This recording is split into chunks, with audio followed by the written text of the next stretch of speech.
千里之行，始于足下。A journey of 1,000 miles begins beneath the feet. We now gather in the Tao to travel the journey together.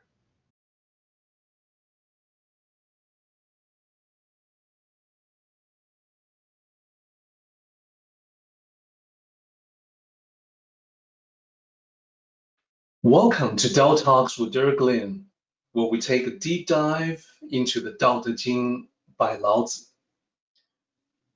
Chapter 41, as we talked about previously, the overall structure contains 23 lines. In previous meetings, we were able to break it down into 3 sections.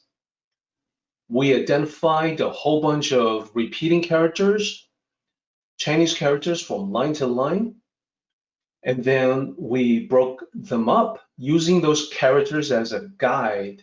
We broke them up into 3 sections. There's an introductory section, which is all about the different kinds of behavior that people exhibit when they come into contact with the Tao. By their reaction, you can tell what level they're at in terms of their spirituality. Section 2 is what we got to last time. Specifically, we got to line 13. And today, we will pick up our discussion from line 13 again. As we explored everything from line 1 to line 13, we could see a theme. In section 1, as I mentioned, we have the different kinds of behavior upon encountering the Tao. What about section 2 and section 3? Well, they actually further explore what it means to be at a high level. In section 1, we started out looking at the 3 levels of people who react to the Tao. So in this particular chart from last time, the first 2 points, 1 and 2, depict that reaction. So the high-level people, mid-level people, and low-level people will all react differently. Now from section 1 onward, we put the focus not so much on comparison and contrast as you see here. What we do instead is to focus on the high level. So everything that we talk about in section 2 and section 3 will all pertain to characteristics of the high level person. So I think the idea is obvious. Lao Tzu wanted to highlight, emphasize, stress the behavior, characteristics, descriptions of high-level individuals in the hopes that we will all emulate that and become at a high level ourselves. So last time, I used a story from another sage, Mencius, in Chinese, 孟子. Mencius used an example when explaining the Tao to the rulers of his day. He talked about using the examples of the bent finger that we talked about previously. He talked about how most people are very concerned about external appearance. So if there was a bent finger that this one man had, and even though it doesn't really get in the way of anything, he was conscious of it, and he would go to great lengths to get that fixed. And yet at the same time, when people have internal flaws that are not manifesting as a physical thing, they don't tend to pay it that much attention. So a high-level individual would, but mid-level individuals, low-level individuals would not. High-level individuals would focus on improving themselves internally. even if the improvement is unclear to everyone else. And then one last point that we talked about previously was that this kind of internal improvement can often be accomplished in the most ordinary and rudimentary activities in life. And I'm talking about just living your life with your eyes wide open, looking through the lens of the Tao to perceive the world, to care for other people, to dedicate to something greater than yourself, to express your love and compassion to others, to take responsibility, whether at work or at home. This is very important. It's an important part, and we're going to return to it. Remember, the emphasis in today's meeting is going to be all about the high-level individual. So what we also did previously was that to highlight the high-level individual, we began to assemble 12 points, 3 at a time, to talk about the descriptions of the high-level individual that was given by Lao Tzu.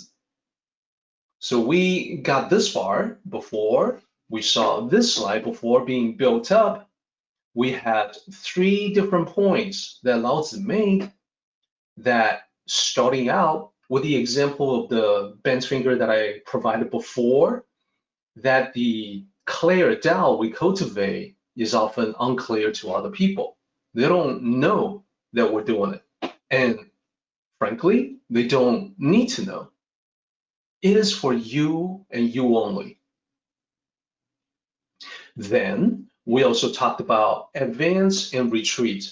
That is, when you advance in the Tao, you become a very humble person so that other people think that you are retreating when in fact you are advancing in all the ways that matter. And lastly, this image that you see here is symbolizing and reminding you of the smooth path representing the Tao. In essence, walking the Tao is actually a very simple process. There's not a whole lot that you need to know. There's no complex formulas. It's just living each day in accordance with your principles, one day at a time. Walking this great journey of thousands of miles, one step at a time. People only get in trouble when they assume that the path must be difficult, and therefore they look for side paths, which are shortcuts. So those are the first 3 points out of 12 that Lao Tzu adds beyond the reaction to the Tao. This is strictly focused on the high-level individual. Then we also talked about how the high-level individual is like a valley. So with line 12, we can continue to build up this overall description, this complete picture of the high-level person. We know the valley is open, accepting, and nurturing. It provides an environment for life. It's a fitting, favorable environment for life. So this answers a particular question. People studying the Tao for the first time, thinking about how the valley represents openness, they may come up with a question like, well, why the valley? The valley is enclosed. If you really want wide open openness, why not use the desert to represent that openness? The desert, in comparison to the valley, is far more vast. Well, that particular symbol doesn't quite work because the desert, we know, can't really compare to a fertile valley in its ability to support life, in its ability to support a profusion of life in great diversity, both animals and plants.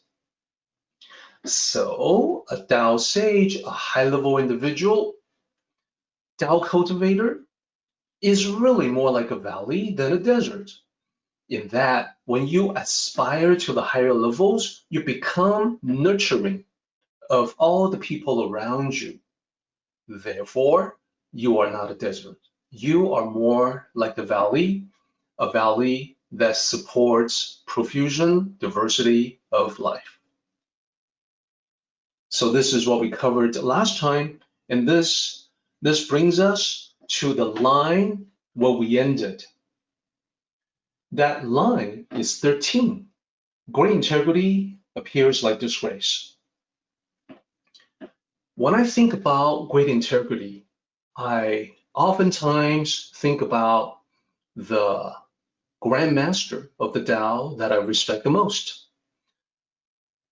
I called him Cai Tianbei, and that is literally Grandmaster Cai. Now he's passed away, but he was known for great integrity. And when I encountered him, I knew that what everyone said was true.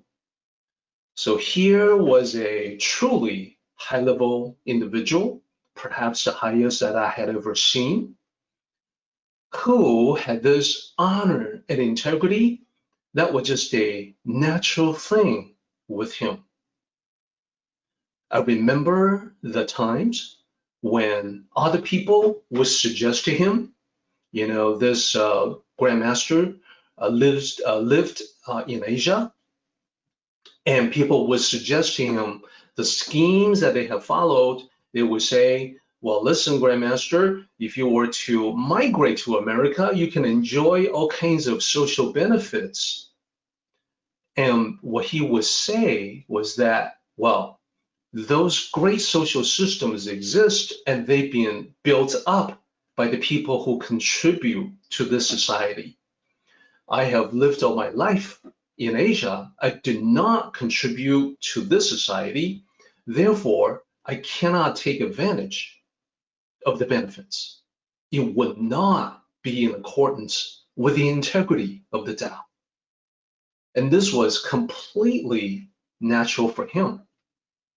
So integrity, for me, very fortunately, I have a great way to remember, to remind myself how to have more integrity. I just have to remember Grandmaster Cai. So this is what I mean when I say high-level individuals with great integrity act in accordance with obligations, principles, duty, even when it is not to their advantage. To other people, this seems kind of strange. To the typical mid-level, low-level individuals, this seems rather foolish. But their opinions have no effect on high-level individuals.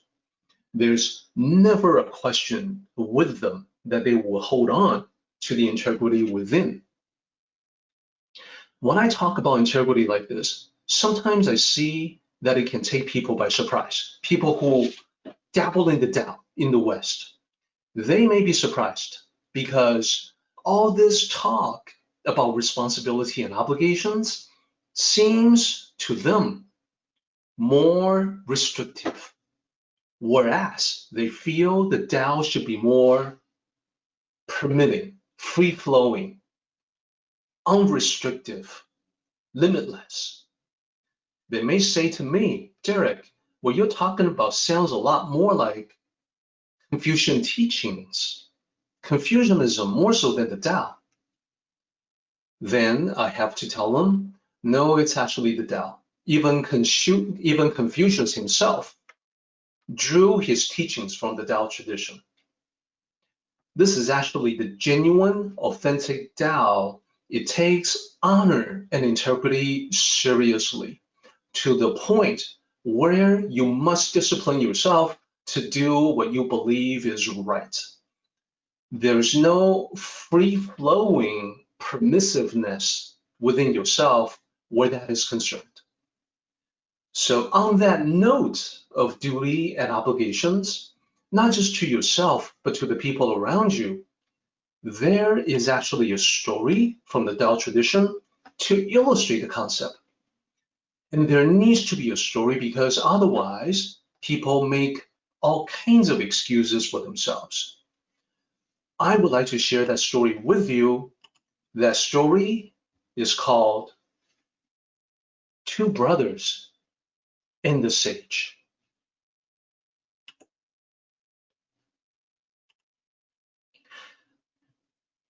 Once upon a time, in ancient China, there were two brothers, older brother, younger brother. They have the same wish in life. They had this one wish in life, and that was to cultivate the Tao. In order to do this, they knew that they needed to study as disciples under a great sage. Now, they had heard about many a great sage in those days, but they had no idea where they could find such a great sage.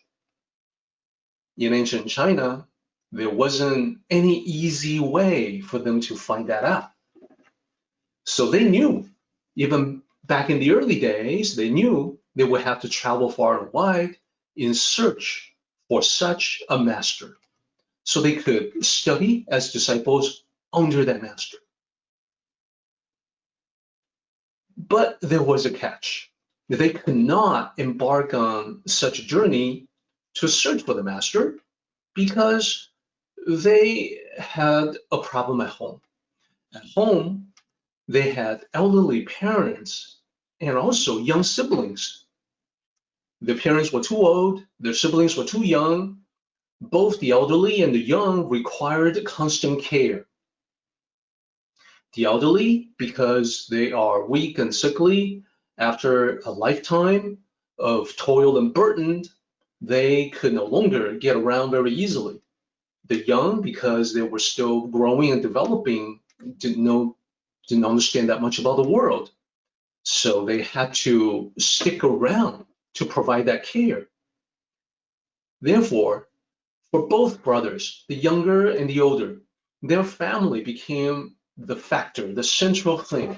It was the primary factor that prevented them from really taking action on their greatest wish, which was, again, to cultivate the Tao, to study under a great master. So they had to put that aside. They had to set that aside until one day an opportunity presented itself. A Tao sage passed through their village. This was a Tao sage that they had heard about before, but never thought that they would meet in person. And there he was, right in front of them.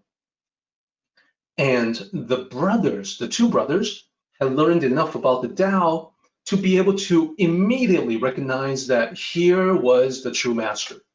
Here was a true sage. He was exactly the teacher that they needed. So eagerly, they both approached the sage. They explained their situation.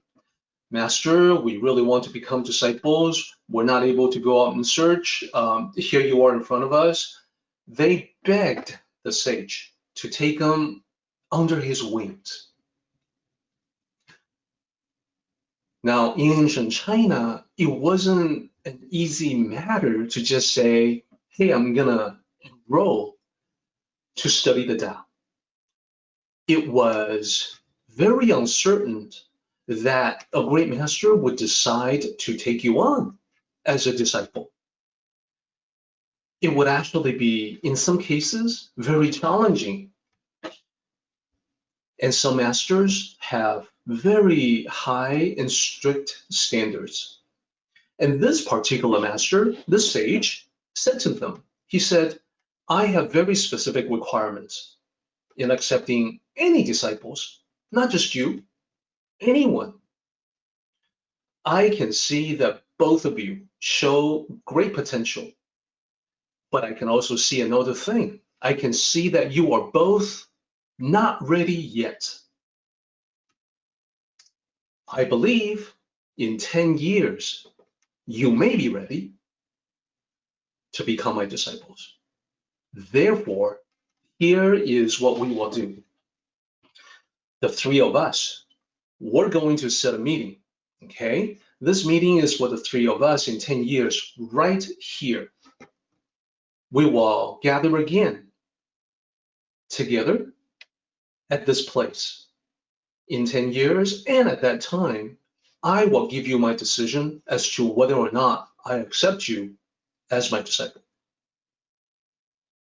With that, this great sage left to continue on his journey. So the older brother thought a lot about this, and he made a decision. He decided once and for all to leave home.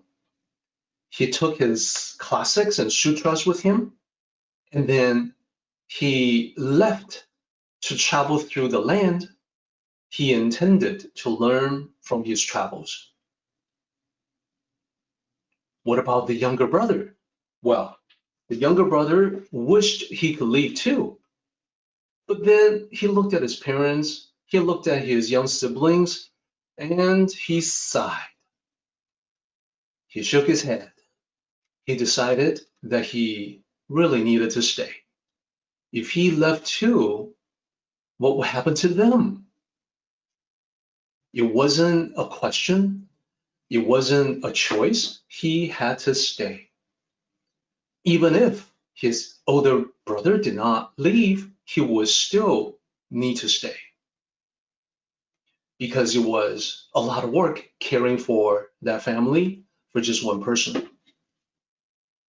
But as one person, he continued caring for his family. Now he had twice the burden without the older brother. So the years flew by, and it is now 10 years later. It is now the appointed time that the master had given them before to meet again, to see if they would now qualify as his disciples. So the older brother returned. He returned from his travels at the appointed time, at the time that they had agreed on 10 years ago. The sage also came back as he promised. So the three of them gathered together just like they did before. So the older brother's appearance reflected 10 years of extensive travel and 10 years of studying the Tao with the sutras. He stood tall on legs strengthened from walking thousands of miles. He looked at everyone with eyes that had seen countless sights along many journeys. He walked with sutras in hand, reciting passages to himself. That was how he looked. The younger brother had a different appearance. His appearance reflected not 10 years of travel, but 10 years of hard work, supporting his family on his own. He had developed a slight stoop. It seemed to take him quite some time to straighten up. He seemed to have aged more than 10 years. There were wrinkles around his eyes, and his movements were slower than before. That was how he looked. So the older brother and the younger brother now came to the sage looking quite different than they did 10 years ago. So the sage, he was the first to speak. He asked them, "Tell me, what have you done in the last 10 years to improve yourself in the Tao?" The older brother replied. He said, "Master, in the last 10 years, I have visited the greatest mountains and rivers in order to commune with nature. I have visited the greatest temples and the holiest sites in order to purify my spirit. I have read and memorized the 100 sutras, and they have given me much to think about. To this, the sage nodded. The younger brother said, I am sorry to report, master, that I did not do quite as well. In the last 10 years, I have cared for and recently buried our parents. May they rest in peace. I have raised our younger siblings, so now they are all grown up and they have families of their own.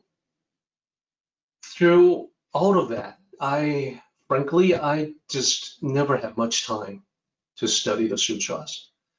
I'm very sorry. I was usually too exhausted to spend any time to meditate.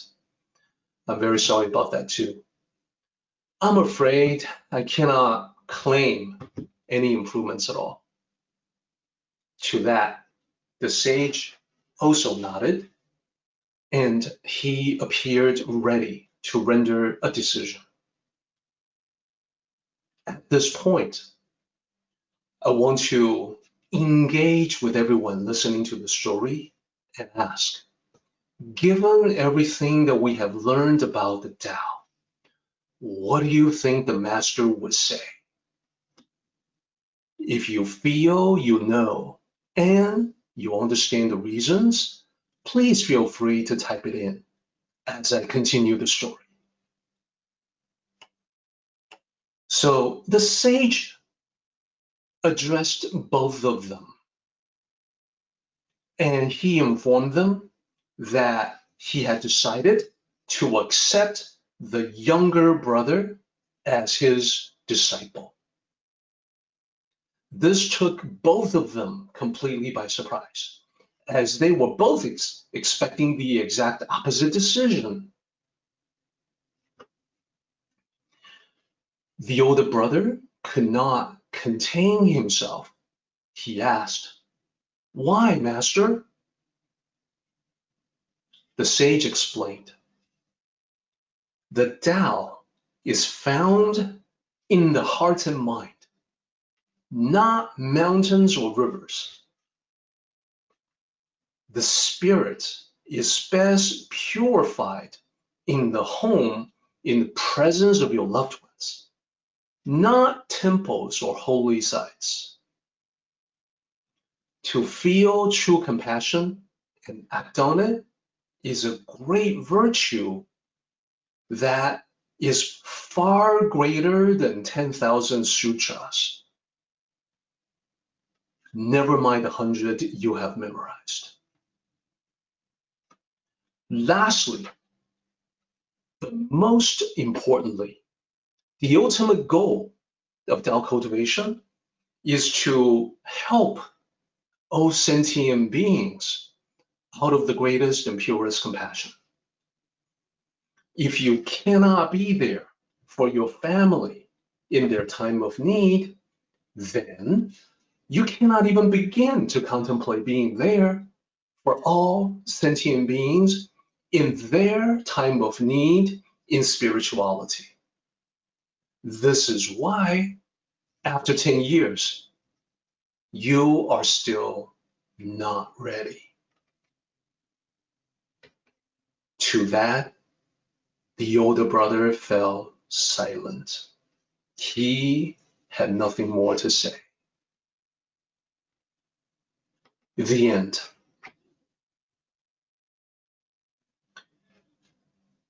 So let's talk about the story just a little bit. Two brothers and the sage. So let's talk about the older brother. I specifically want to relate the story back to chapter 41. So initially, to some, and I can see that to many of you, you knew exactly where I was going with the story. You knew exactly where the sage would go in terms of his decision, and you knew exactly why. Now, to many people, initially, it may seem as if the older brother was at a higher level, because he projected the appearance of the worldly traveler, the wandering philosopher, etc. As we learn from line 9 in this chapter today, it's really about the essence, not the appearance. I think everybody got that. Let's also spend a moment to talk about the younger brother. As many of you have noted, the younger brother actually practiced the Tao. The younger brother actually put others first. So those are the right reasons. He completed his duty to take care of his family, exactly as you say, exactly as you have noticed. So without knowing it, the younger brother was cultivating the Tao all along.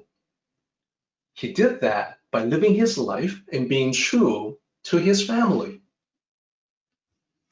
So guys, what we're talking about here is the very opposite of a cult. A cult would demand your complete, unswerving loyalty to just the cult of a particular cult leader, to forsake everything else in life, including your family and loved ones. The Tao says, no, that's nonsense. The Tao is in your connection, your relationship with everyone that is important to you.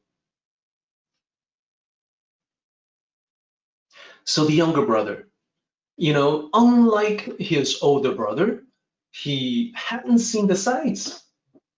He never had the chance to visit the temples. He hadn't had the time to memorize the sutras. None of it mattered. He had integrity. That's what we're talking about. He was true to his obligations, his duty, which meant he was truly ready to study the Tao with the great master. He was ready to join the sage as a disciple. And this brings us to that line that we're studying. We can see how this is connected. We can see how the story connects back to the Tao Te Ching.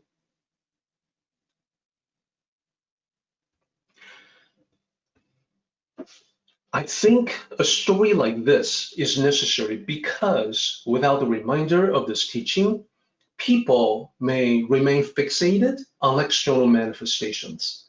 They want Tao teachers to look the part. Now, I'm happy to say that everyone who's listening to me is usually able to navigate around this pitfall quite easily. At the same time, I also see plenty of people out there who want to follow a particular spiritual or religious figure who looks the part, who acts pious, who walks around with a pious expression all the time. I am always skeptical when I see that. I remain skeptical unless such people can demonstrate that they are complete individuals who look after their family and loved ones, who do exactly as they preach, who follow the same standard or higher that they impose on others.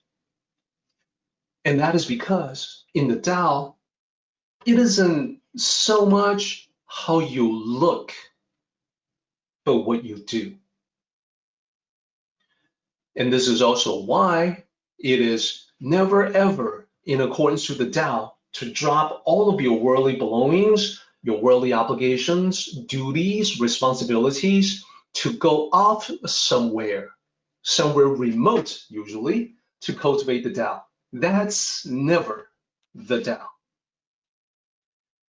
Think about this. Even in ancient times, when people joined the monastery to practice the Tao, with a master at a remote location, even in those cases, those disciples got responsibilities and obligations to maintain the upkeep of the monastery itself.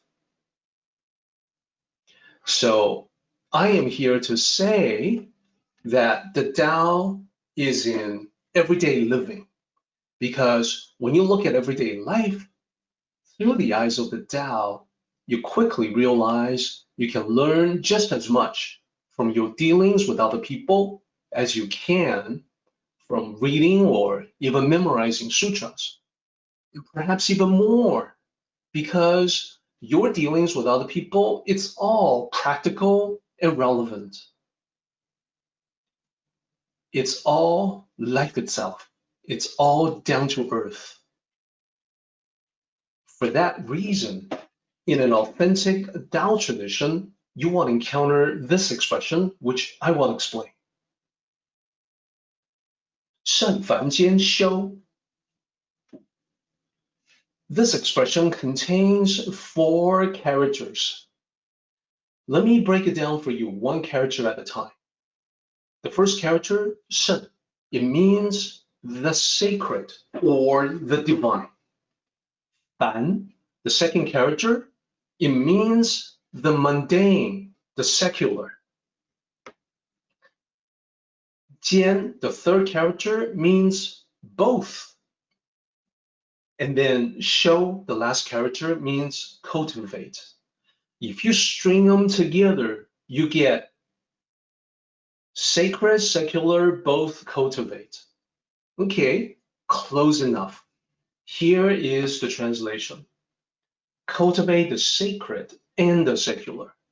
Specifically, cultivate them at the same time. Let them complement one another. Let your cultivation of the sacred, the Tao Te Ching, for instance, help you deal with the secular. And let your cultivation of the secular world, the mundane world, improve your understanding of the sacred. They feed into one another like the yin and yang symbol. That's what the Tao is really all about. So 圣凡间修, this is a genuine expression and it points to a great truth. The truth that is revealed in the story that we have just shared, and also revealed in the passages, the lines from Tao Te Ching 41. So with that, we're now ready to step beyond line 13, which is where we ended last time, and advance to line 14.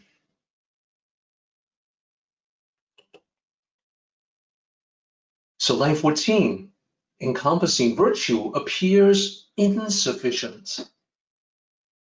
So let's talk about this for just a moment. What does it mean? What is it trying to express? Well, very simply, the more you learn about the Tao, that is, the more you are able to expand and encompass your understanding of the virtuous practices within the Tao. The more you do that, the more you realize there is so much more to learn. So as you widen your understanding, you don't come to an end in your studies. In fact, you never come to an end in your studies. The learning process never truly ends. So that is the same with the Tao as it is with virtues. The more encompassing your practice of virtues, the more you realize there's so much more to do. There's no limit in being virtuous. So if you think about the perspective of the great sages and people who are at a high level in their Tao practice, it becomes obvious that this is the underlying reason why the truly wise people are also the most humble. Because the more they understand, the more they learn, the more they see how insufficient they still are. So by now, by line 14, we have accumulated even a little more idea about the high-level individual it is time for us to review that with another slide to summarize what we have learned. So number 4, remember the valley. The valley, open-minded, represents an open mind, represents being receptive, accommodating. The high-level individuals can easily accommodate different opinions and perspectives. It doesn't change them. It doesn't necessarily influence them, but it doesn't offend them to have opinions and ideas and perspectives different from their own. They welcome all and they nurture all. A valley is able to accommodate all different living things without changing its own characteristics. In fact, the diversity of life in a valley enhances the characteristic of the valley. The distinct essence of the valley, it's the same with a high-level individual. That's number 4.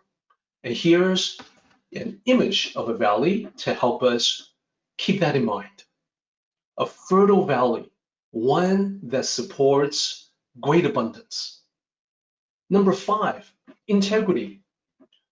Like Grandmaster Tsai, of my recollection, high-level individuals are true to their words. They live up to the code of honor that they have within them. They do not promise lightly, but when they do make a promise, you know they will fulfill that promise. Lastly, number 6. Lastly, for this slide, remember we have a total of 12 items. Therefore, we still have another 6 items to go after number 6 here. Number 6 is lifelong learning and cultivation. And this is because, as we have just talked about, the more you learn and understand, the more you realize there is so much more than what you have learned and understood. Therefore, the Tao is not a passing fancy. It's a commitment. It's a lifelong commitment. High-level individuals see the Tao as that lifelong commitment because they're in it for the long haul. So this is a great logical stopping point for us halfway through our meeting today. Let's continue deeper into the Tao Te Ching. We have just gotten done discussing line 14, and we are now ready to go into line 15.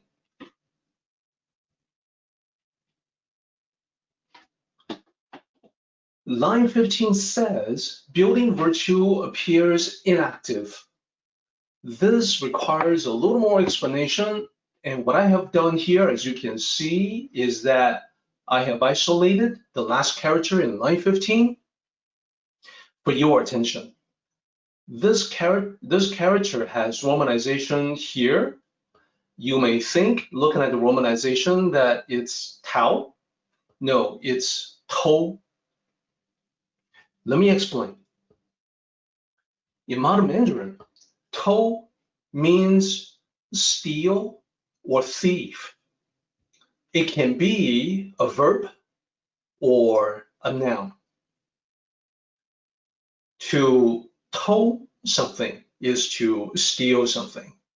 To be 小偷 is to be the thief.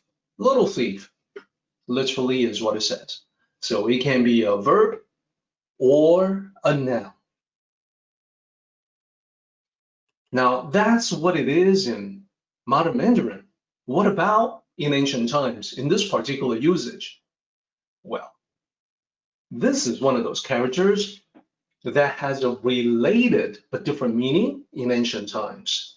In the context of this chapter, it means inactive, as in not doing much.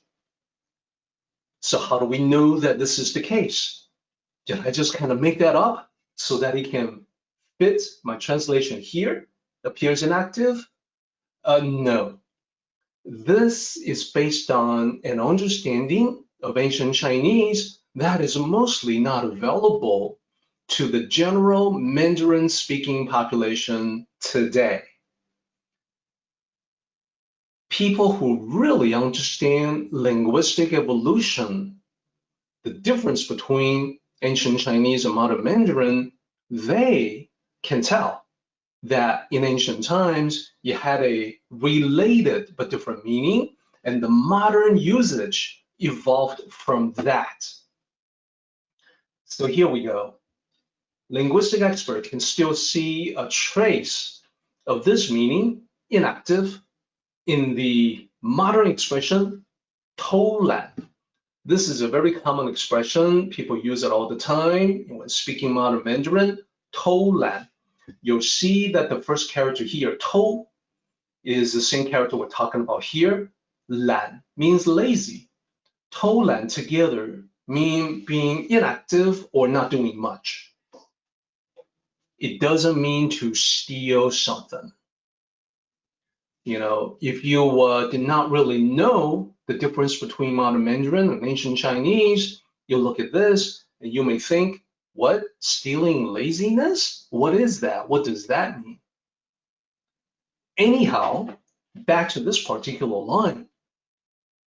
The meaning is not stealing or inactive, although translators of the Tao Te Ching who don't know ancient Chinese have no idea that the character had a different meaning in ancient times. Therefore, they translate with lines like, build virtue like a thief, build virtue like you are stealing, all of which are incorrect. And the problem is, when you translate it like that, it doesn't really make a whole lot of sense. They have to try really hard to explain it. And usually the explanations are flat or stretched beyond credibility. So there's no need to settle for that imperfect understanding, imperfect translation. This is the real deal. And in fact, when you understand what it really means, the whole line becomes clear. You can tell, you can compare this line with line 9, and you can see that all that Lao Tzu is doing is that he is reiterating the same concept, re-expressing the same concept in a slightly different way. And the concept was that cultivation is an internal practice. It's not external. It's not obvious to other people. So it makes perfect sense that when you're building virtues, other people don't know what you're doing. A lot of it is contemplation. A lot of it is deep, solitary reflection on how the day has gone, what you've done recently. Could you have done a better job in following the Tao? So other people would think that you are not doing much. In other words, inactive. When in fact, there's a lot going on. In your mind, there's a lot going on. You're actually quite active in building your virtues. It's just not apparent to other people. So that is line 15. Let's go to line 16. Here, I want to focus on the first two characters. True substance, what does that mean? This line says true substance appears inconstant. So let's explain what true substance really means. It has this particular context. It's about being a person of substance. And this can be expressed in a whole bunch of different ways. This can be explained in I would say 4 different ways. Number 1, true substance, a person of substance, is someone who is not shallow or frivolous. What I mean is someone who has depth of character, depth of knowledge. Someone who is not always trying to show off, who is thinking deeply, looking beyond the surface. You know, the person that people usually would say, yeah, he's deep, she is deep, or profound. So that's one part of it. That's the first part about being a person of substance. There's more. To possess true substance, to be truly substantial, it also means that you are someone who lives a life of meaning. By meaning here, I mean you live with a purpose, a reason, perhaps a vision for the future, a quest for something greater. You're on a mission in life. So someone who lives a life of meaning. So every step you take, every action you decide to undertake has some meaning, some purpose, some reason. Number 3, a person of substance is someone who chooses to get involved and not just observe. And this is another way to say that you participate fully in life. You're not just a spectator watching other people have all the fun. That you get in there and mix it up and do things yourself, experience life yourself, rather than vicariously watching other people experience life for you. You are an active participant. And lastly, and number 4, about a person of substance, what do I mean by that? Someone who wishes to be part of the solution for the human condition, because the other choice by default is to be part of the problem. So how is that different from getting involved? Well, by human condition and problem, in number 4, I am specifically referring to human suffering, the problem of human suffering, as well as a yearning for spirituality. These are the human conditions that all human beings share. It is a common ground for all of us. It is the problem of human condition that traditional religions have attempted to solve. So when you wish to be part of the solution for this overall issue, this overall problem of existence, then you become a person of substance.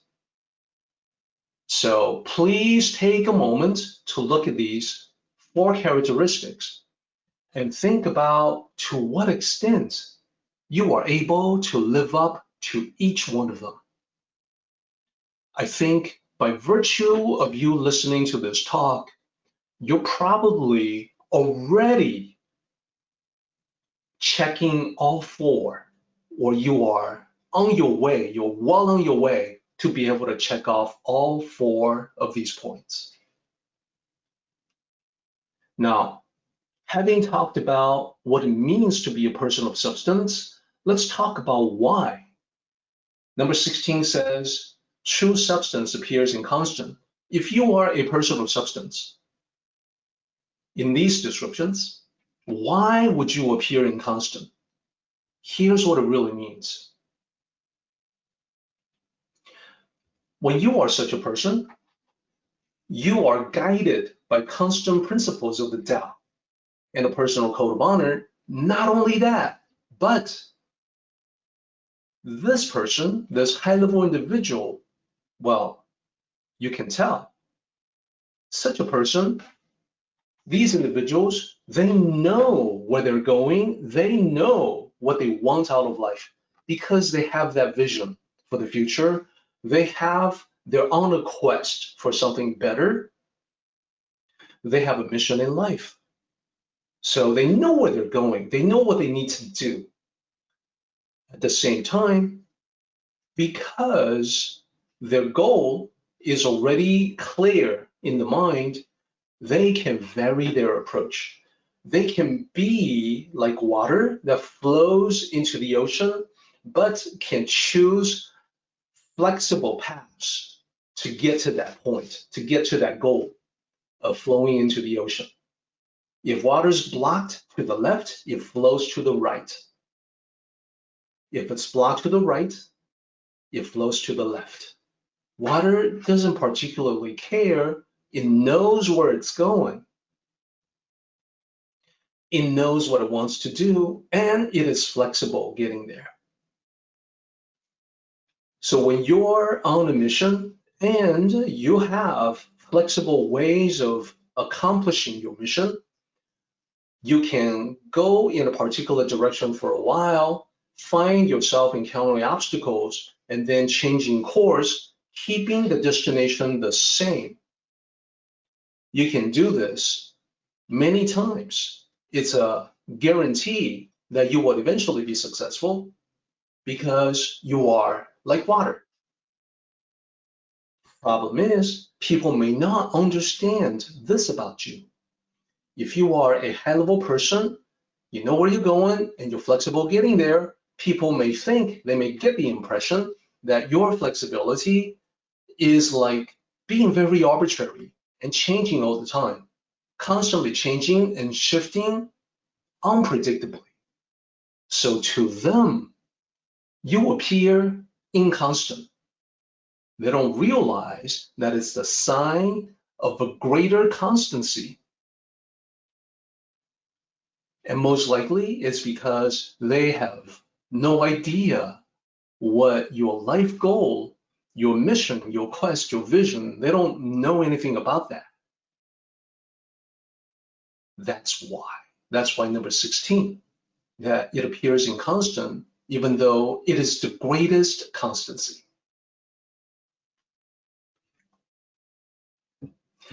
By the way, the flip side is also true.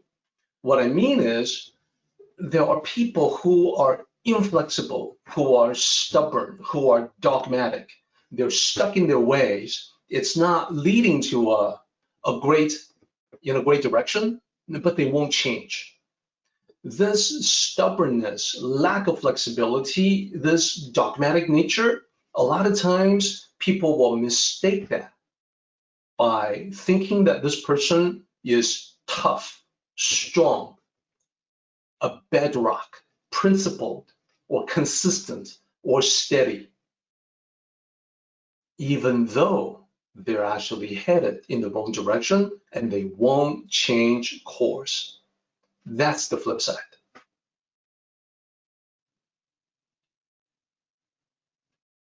Let's continue on. Line 17. In line 17, it says, the great square has no corners. So again, what does that mean? Let's start with the first two characters. 大方. Literally, 大, the first character means big, large, great, huge, vast. 方 means square, right angles. Here we have another instance in the Tao Te Ching where characters have a modern meaning that is quite different in ancient times. And here, so we talked about the character to has a different meaning. Here's another instance of that in line 17. Down below in line 20, we're going to see yet another instance. So here, let's talk about the modern Mandarin, 大方. When you use 大方 in modern Mandarin, you're probably describing someone who's generous, 出手大方, or someone who has a natural and poised demeanor, whose behavior is 大方. Now, here, the usage in the Tao Te Ching has nothing to do with generosity, nothing to do with having poise. those are all external perceptions of someone. Here, 大方 in the 道德经 is actually talking about an internal quality. Let me explain.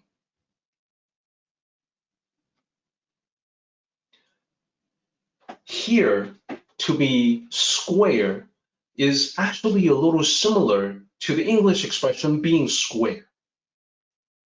Here, great square in this context speaks to an exacting discipline and strict adherence to one's own code of honor.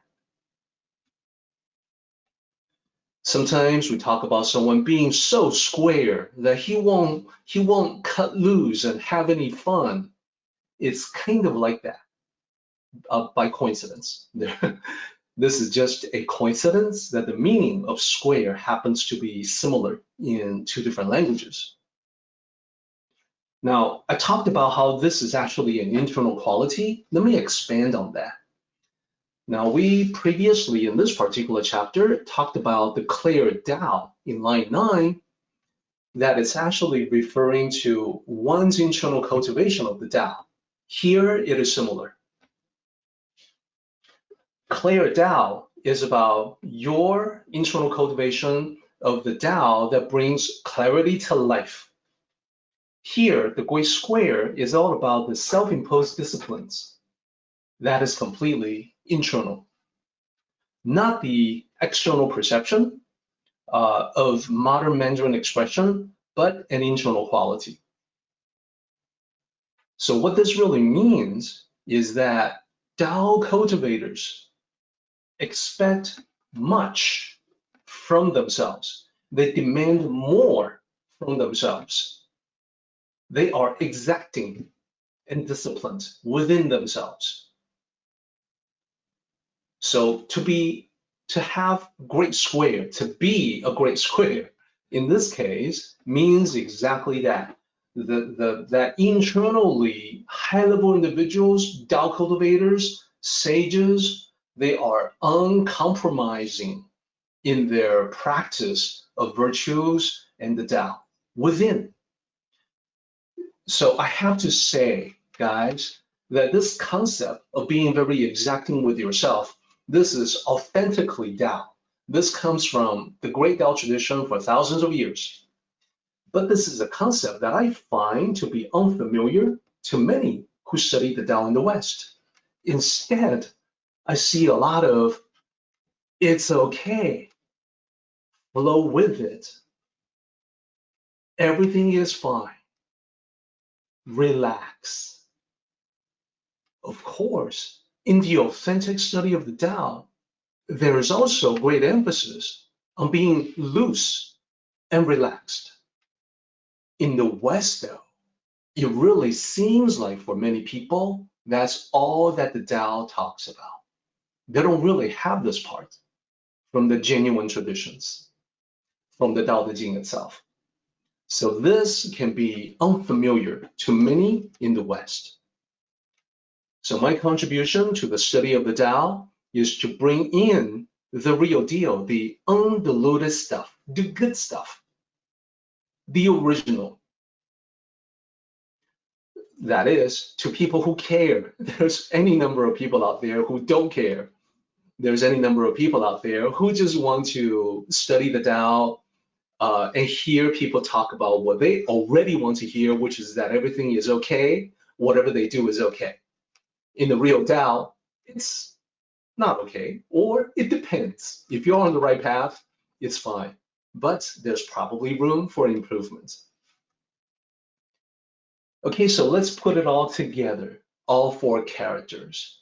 The Great Square has no corners. What is that? Well, let's talk about having no corners. In this context, no corners, no pointy corners means a smooth, well-rounded surface without sharp edges, so it is pleasant to the touch. So this in turn, here's what it means. This means that there is a difference externally and internally for the high-level individuals. As I expressed, high-level individuals demand a lot from themselves. That's the great square internally. While that is true, they place no demands at all, no expectations on other people, and that is no corners externally. So there is a difference between the way they treat themselves and the way they treat other people.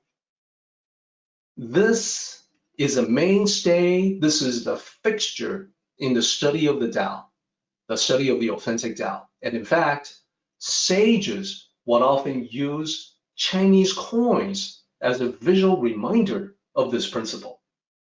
Many of you have heard me talk about this before, but every time we do this talk, there are new people coming in to this genuine tradition of the Tao. So I think it's beneficial for me to spend a slide on it. There's an expression that even people who have been following my talks for years have not necessarily been exposed to. Let me share with you what that is.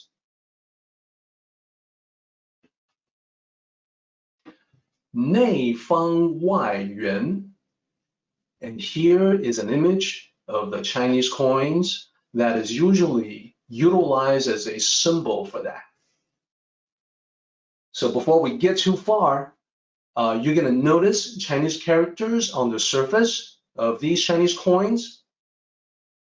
The proper way, by the way, to read these characters on the Chinese coin, this is because it's on the coin, it's unlike the way that characters are read in a written media.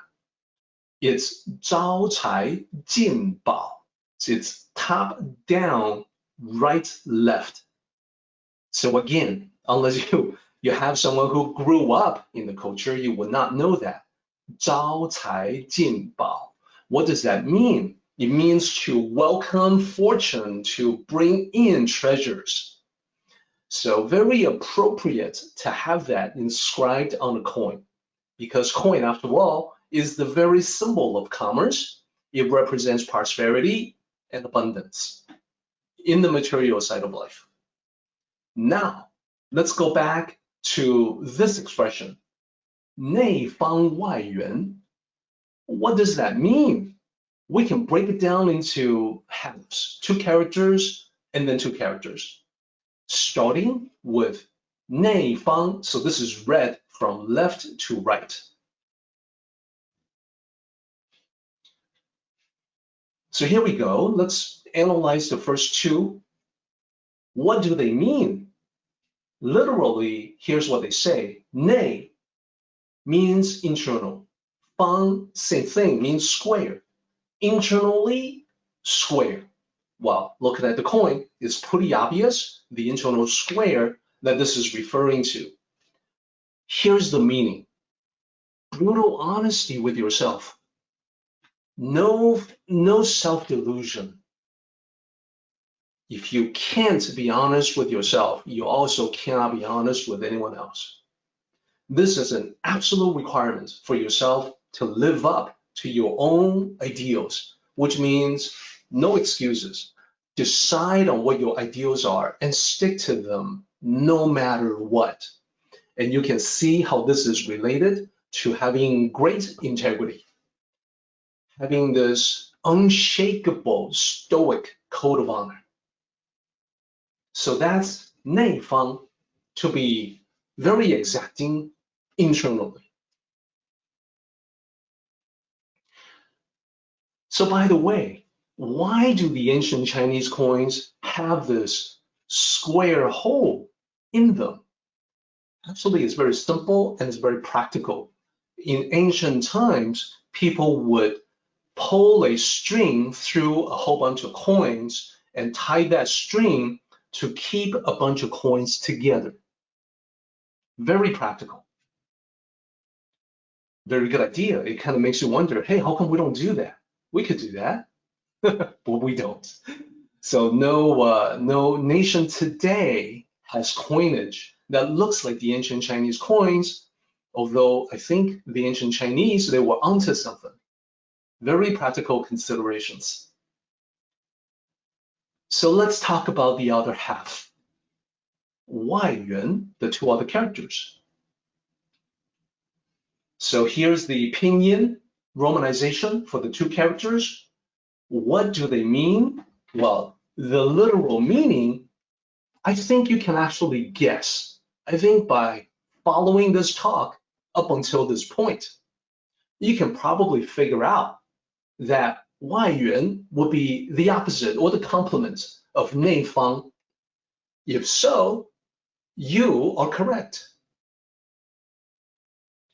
Literally, 外 means external. 元 means circle or circular. So here's the meaning. Tactful, diplomatic, and considerate with other people, being very polite and thoughtful, being very gentle, having the soft touch.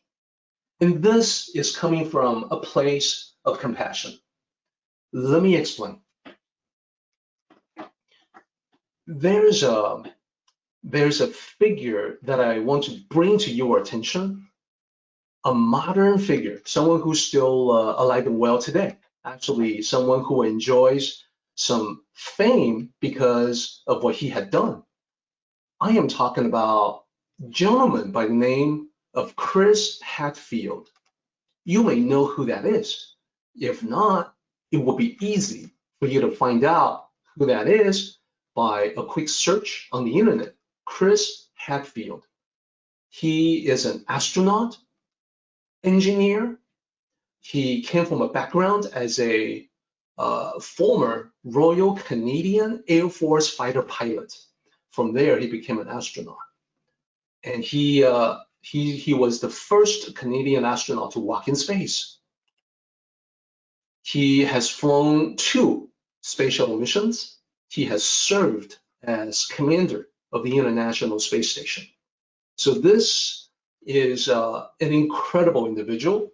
So he was asked in an interview, one day he was asked, the interview, and I'll paraphrase a little bit, you'll get the idea. The interview asked, Commander Hadfield, if you could pick up a phone and call yourself from decades ago, you can make a telephone connection to the much younger you from decades ago. You have a limited amount of time. What would you say to your younger self? Now, Commander Hadfield is 60 years old. He's lived a very full life. He's had a lot of life experiences. So he thought about this, and he said he would tell his younger self, the most important thing he had to tell his younger self was that when you encounter people, when you get to know people, when you meet them, you want to keep in mind that people all have their own unique struggles. Everyone has some kind of challenge. He said, my younger self did not know that. I did not know that when I was a younger man. I did not realize, just judging by external surface appearance, a lot of people seem like they're doing really well, that they got the whole situation under control. Life is under control. As he grew older, as he gained life experience, he came to realize that surface appearance is just that, surface appearance. There's always more to the story than meets the eyes when you probe beneath the surface. When he gets to know people, he realizes that the people that he thought had it all together actually had challenges and struggles he never expected. He wanted to tell this to his younger self because as a demanding, exacting young man, his younger self was demanding and exacting of other people, not realizing from a place of compassion that everyone has some kind of unique struggle. So he wanted to tell his younger self, listen, this is the truth. This is why you have to cut everybody some slack. You have to realize they're not as everything appears on the surface. what Commander Hatfield is saying is a great truth that the ancient Tao sages have also said, that when you encounter other people, you gotta keep in mind, everything may look fine, but you don't know. People may be struggling quite a bit. That's why you have to 内方外圆, be exacting within yourself, but be gentle with other people.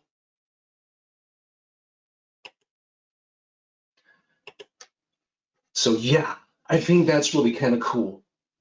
And this brings us to our mini summary to add 3 more points to our overall concept of high-level individuals. This means we only have time to get to number 9 today. For 10, 11, 12, we have to do that next time. That's okay. Let's do the mini summary of what we have learned so far. There is the active, inactive. So remember, high-level individuals are always working on themselves to improve some aspect of themselves. They're doing this all the time. They don't do it for show, so naturally, there are people out there who don't see it, who assume there's nothing being done. Same for you. You want to be practicing the Tao yourself actively all the time, but you don't need to do it to gain the approval for other people. It's for you. It's not for your audience. That's number 7. Number 8, constant, inconstant. This means as a high-level individual, you know where you're going in life. You know what you want to do. You know what you want to accomplish. When you know that, when you have the constancy of purpose, you are free. You gain the liberty, the freedom to change your approach depending on the situation.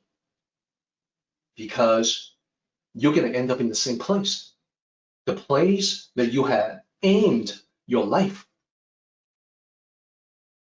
People who don't understand this may think that you are just changing your mind all the time. First you want to go this way, then you want to go that way. Make up your mind. Well, they don't know you're going to the same place. That's number 8. Number 9, hard, soft. That's what we have just talked about. Hard on yourself, soft on others. As a high-level individual, you need to be demanding, exacting, disciplined, uncompromising with yourself. But like Commander Hatfield, you gotta cut everybody some slack. You don't know what they're going through. Have some compassion, understand their struggles. And here is the image to help you keep that in mind. It's really kind of cool. So wow, time flies when we're having fun, as usual. So we've actually come to the end of our meeting today. We have to now go to the summary for our discussion today.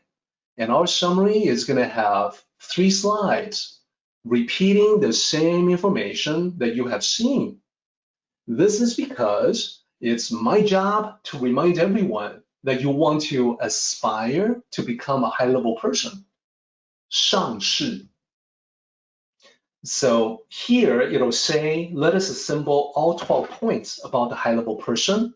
We're going to have to modify that a little bit, change the 12 to 9. That's how many we have gone through so far.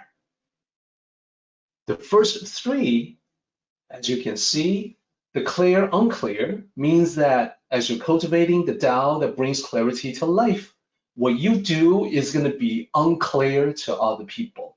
They don't get you. They don't understand you. They don't know what you're doing. It's not obvious to them. It's okay. That's the way it is. Number 2, as you advance in your understanding of the Tao, you become ever more humble. You realize, wow, there's still so much more I haven't done, but I need to do. As you are naturally humble, other people may mistakenly assume, well, you're keeping quiet, you're stepping back, it must be because you don't know much. So actually, the opposite is the truth. Number 3, smooth, uneven. And here is the image to help remind you of that. Remember that the Tao is a broad and even avenue that is very easy to walk. You just have to follow simple principles and stay on it. This is a reminder from Lao Tzu to not be looking all over the place for shortcuts, for alternative paths, what he calls the side paths. That's just a waste of time. It's better to just focus on the Tao. So that's the first 3. Then, what about the second 3, which we covered today? Well, there's the valley. So remember, the valley is wide open, but it's also nurturing for all. And therefore, it is not the desert, it is the valley that supports a profusion, a diversity of different opinions, different ideas, different perspectives.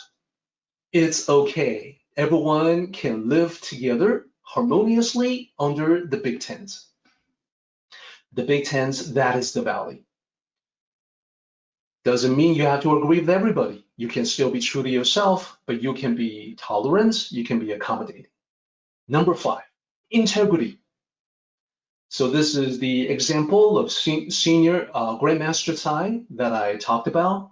Being true to your words, being true to the sense of honor within you, being true to your conscience. Never make promises lightly, but when you do promise something, you want to be sure that you live up to that.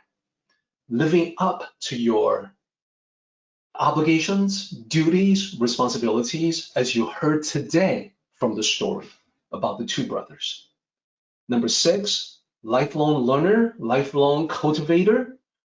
This is not a temporary thing. This is not a passing fancy, not something that you dabble in. Make the Tao your lifelong commitment. And for the valley, here's the visual to help you remember that. Then, number 7, 8, and 9, for the final parts of our summary, what we have just gone through, active, inactive, always be actively working on yourself, always think about some aspect to improve, but never do it for show, never do it to advertise yourself. This will cause some people to assume that you're not doing much when the opposite is the truth. Number 8, constant, inconstant. Know where you're going at a high level. Know what you want out of life at a high level. Vary your approach depending on the situation. And it's okay if other people think you're changing your mind all the time. You alone know that you have a constancy of purpose. Lastly, that cool ancient Chinese coin, 招财进宝.